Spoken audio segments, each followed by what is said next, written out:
প্রিয় ভাইরা মা বোনেরা, অনেককে দেখা যায় অনেকের সাথে শত্রুতামি করে, হিংসা করে। আজকে আমি আপনাদেরকে কোরআনের একটি আয়াত বলবো, একটি মাত্র আয়াত পড়ুন আর শত্রুকে উচিত শিক্ষা দেন।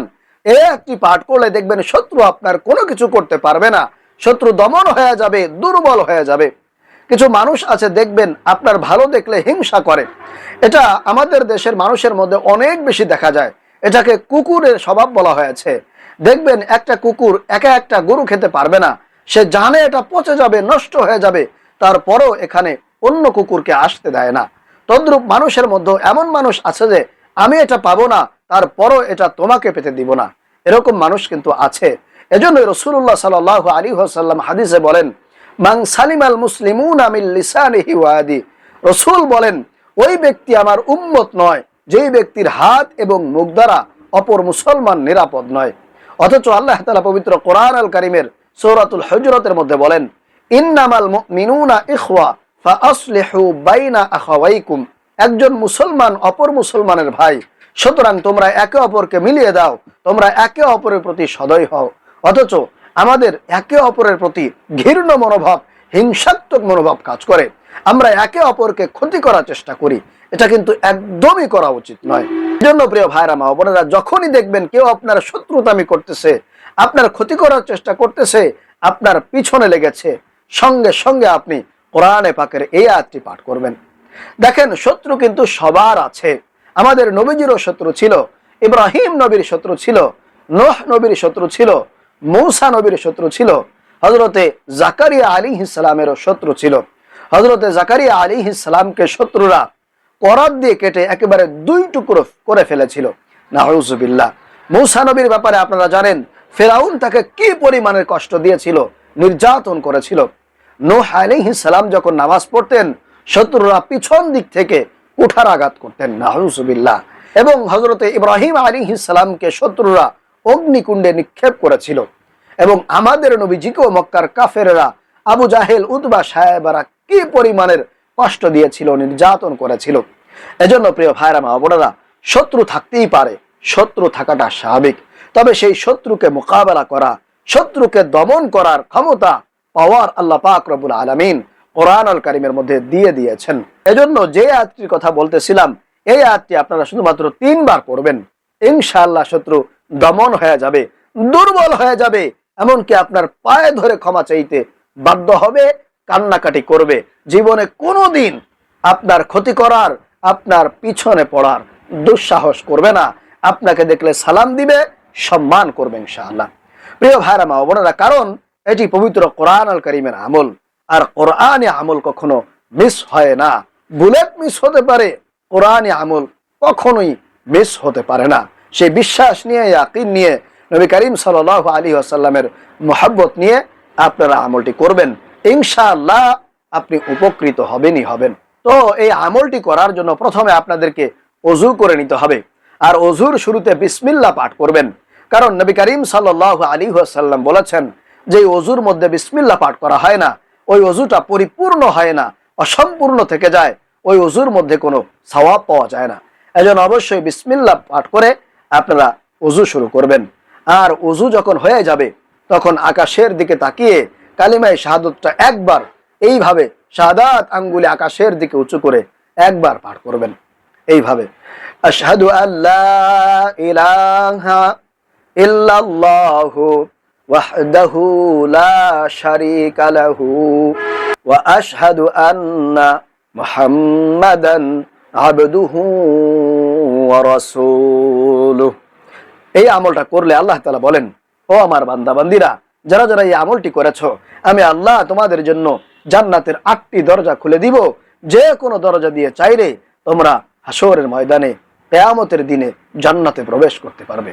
সুবহানাল্লাহ, আল্লাহু আকবার। এজন্য কেন মিস করবেন?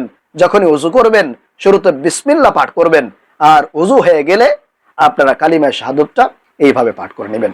তো ওযু যখন হয়ে যাবে, আপনারা পবিত্র পরিষ্কার জায়গায় বসে যাবেন। বসার পরে 1 নম্বরে 3 বার ইস্তেগফার পাঠ করবেন।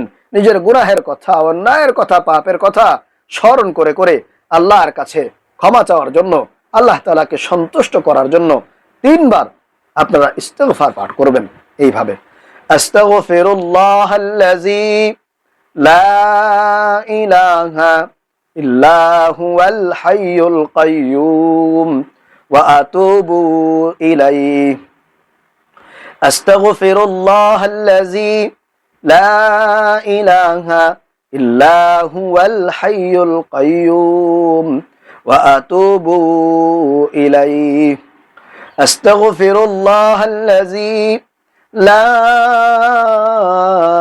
ইলাহা ইল্লা হুয়াল হাইয়ুল কাইয়্যুম ওয়া আতুবু ইলাইহি।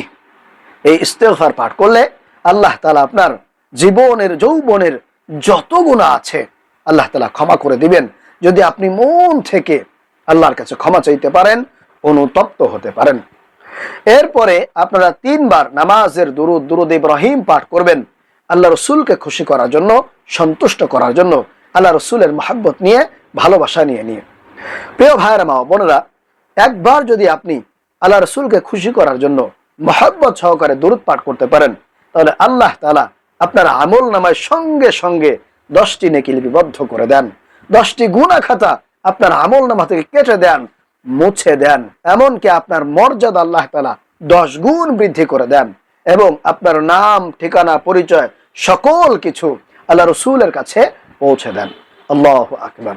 এজন্য অবশ্যই মহব্বত নিয়ে, ভালোবাসা নিয়ে আল্লাহ রসুলকে খুশি করার উদ্দেশ্যে নামাজের দুরুদ ইব্রাহিম 3 বার পাঠ করবেন এইভাবে। আল্লাহুম্মা সাল্লি আলা মুহাম্মাদিন ওয়া আলা আলি মুহাম্মাদ কামা সাল্লাইতা আলা ইব্রাহিম ওয়া আলা আলি ইব্রাহিম ইন্নাকা হামিদুম মাজিদ। আল্লাহুম্মা বারিক আলা মুহাম্মাদিন ওয়া আলা আলি মুহাম্মাদ কামা বারাকতা আলা ইব্রাহিম ওয়া আলা আলি ইব্রাহিম ইন্নাকা হামিদুম মাজিদ। এইভাবে করে করে 3 বার নামাজের দুরুদ ইব্রাহিম পাঠ করবেন। অথবা চাইলে আপনারা ছোট্ট দুরুদ শরীফটাও 3 বার পড়তে পারেন, সেটি হলো সাল্লাল্লাহু আলাইহি ওয়াসাল্লাম, সাল্লাল্লাহু আলাইহি ওয়াসাল্লাম, সাল্লাল্লাহু আলাইহি ওয়াসাল্লাম। তবে আমি বলবো আপনারা 3 বার যদি সময় থাকে নামাজের দুরুদ ইব্রাহিম পাঠ করবেন। এরপরে আপনারা পবিত্র কোরআন আল কারীমের সূরা আল ইমরানের 173 নম্বর আয়াত, শত্রুর নাম নিয়ে, শত্রুকে উদ্দেশ্য করে, শত্রুর কথা স্মরণ করে করে আপনারা 3 বার পাঠ করবেন সূরা আল ইমরানের 173 নম্বর আয়াতটি। সেই আয়াতটি হলো হাসবুনাল্লাহু ওয়া নি'মাল ওয়াকিল, হাসবুনাল্লাহু ওয়া নি'মাল ওয়াকিল, হাসবুনাল্লাহু ওয়া নি'মাল ওয়াকিল, হাসবুনাল্লাহু ওয়া নি'মাল ওয়াকিল। এইভাবে করে আপনারা এই আয়াতটি 3 বার পাঠ করবেন, শত্রুর নাম নিয়ে, শত্রুদেরকে উদ্দেশ্য করে।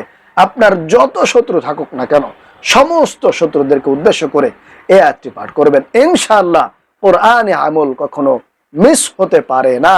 আপনি অবশ্যই উপকৃত হবেন, আপনার শত্রু ধ্বংস হয়ে যাবে, ধূলিসাৎ হয়ে যাবে, একেবারে তারের মতো সোজা হয়ে যাবে।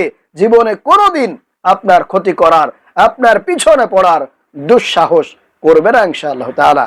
এমনকি আপনার পায়ে ধরে ক্ষমা চাইতে বাধ্য হয়ে যাবে। তাহলে প্রিয় ভাইরা মা বোনেরা, আশা করি আজকের এই আমলটি আপনারা বুঝতে পেরেছেন, শিখতে পেরেছেন। যারা যারা আমলটি করতে চান তারা অবশ্যই ভিডিওতে একটি লাইক দিবেন এবং চ্যানেলটি সাবস্ক্রাইব করে রাখবেন। আর অবশ্যই আপনারা কমেন্ট করে অনুমতি চাইবেন।